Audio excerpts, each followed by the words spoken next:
ஸ்ரீரங்கத்திலிருந்து 17 தவணை நடப்பயணமே இருந்தார் ராமானுஜர். திருக்கோசி நம்பியை பார்க்க, குருவை பார்க்க. அப்போ நான் ராமானுஜம் வந்திருக்கேன்னு சொல்லும் போது அந்த நாங்கிற வார்த்தை குருவுக்கு பிடிக்கல. நான் செத்து நீ வா, நான் செத்து நீ வான்னு 17 முறை அனுப்பிட்டாரு.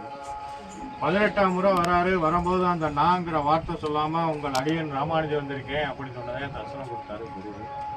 அப்போ ஒரு மந்திரம் சொல்றாரு, ஓம் நமோ நாராயண மந்திரத்தை. இந்த மந்திரத்தை நீ மனசுக்குள்ள வச்சுக்க, வேற ஆட்டையும் சொல்லாத, நீ மட்டும் நல்லா இருப்ப அப்படிங்கிறாரு.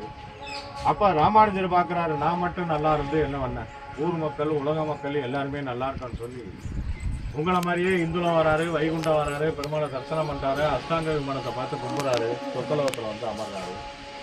ஜாதி மதம் பார்க்காம எல்லாரையும் கூப்பிடுறாரு. கூப்பிட்டு ஓம் நமோ நாராயண மந்திரத்தை எல்லாருமே சொல்லுங்க, வீடு செழிப்பமா இருக்கும், குளிக்கிற எல்லாருக்கும் சொன்ன மந்திரம்.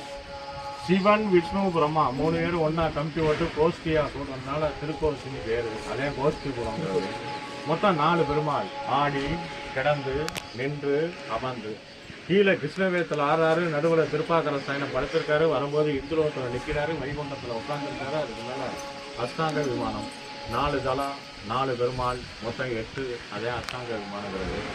வீட்டில் கஷ்டமா, தொழிலில் நட்டமா, மேலே ஏற வேண்டிய 4 பெருமாளையும் கும்பிட வேண்டிய, கும்பிட்டு வந்து நின்னா அஷ்டாங்க விமானத்தை பார்த்து 12 தவணை ஓம் நமோ நாராயணா, ஓம் நமோ நாராயணன் சொல்லி வந்தால் வீட்டில் உள்ள கஷ்டங்கள் விளங்கும், தொழிலில் முன்னேற்றம் வரும். எவ்வளோதான் பணம் இருந்தாலும் சரி, பதவி இருந்தாலும் சரி, பணிவு இருந்தால் இதெல்லாம் சாதிக்கலாம். அந்த பணிவுக்கு அதில் புரிஞ்சு வர்றது. எதுக்கு எடுத்தாலும் நான் புரிஞ்சக்கூடாது. ராமானுஜர் நான் வந்தார், மந்திரம் கிடைக்கிற. உங்கள் அடியன்னு வரும்போதே மந்திரம் கிடைச்சு. மூலவர் பேர் வந்து சொக்கநாராயண பெருமாள். ஏன் சொக்கநாராயண பெருமாள் வச்சிருக்காங்கன்னா, சிவன் இருக்கனால சொக்கநாராயண பெருமாள். உற்சவர் வந்து சௌமிய நாராயண பெருமாள். கல்யாணம் ஆகலை, குழந்தை இல்லை அப்படின்னு சொல்லி விளக்க எடுத்துகிட்டு போய் கல்யாணம் ஆயிடுச்சு, குழந்தை வளர்ந்துச்சுன்னா பொம்பளை புலம் வளர்ந்தா சௌமியான்னு வைப்பாங்க, ஆம்பளை புலம் வளர்ந்தா மாதவான்னு வைப்பாங்க. அதே சௌமிய நாராயண பெருமாள். அதே நம்பி வீடு.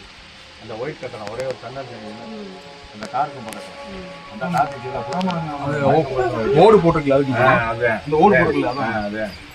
அதே திருக்கோசி நம்பி வீடு. அதே திருக்கோசி நம்பி வீடு. சொல்லக்கூடாதுன்னு சொன்னாரு. ராமானுஜர் மேலே ஏறினாரு, பொதுமக்களை கூப்பிட்டாரு. அவர் வீட்டுக்கு முன்னால மந்திரத்தை சொல்லிட்டாரு. அவர் பார்த்தாரு, நம்பி நான் மட்டும்தான் நல்லா இருக்கேன்னு நினைச்சேன், நீங்க எல்லாருமே நல்லா இருக்கேன்னு நினைக்கிறீங்கன்னு சொல்லி என் உடையவரே அப்படின்னு சொல்லி பட்டம் கொடுத்தாரு. ராமானுஜர் மேலே பார்த்து 12 தான் சொல்லிட்டோம். கொஞ்சம்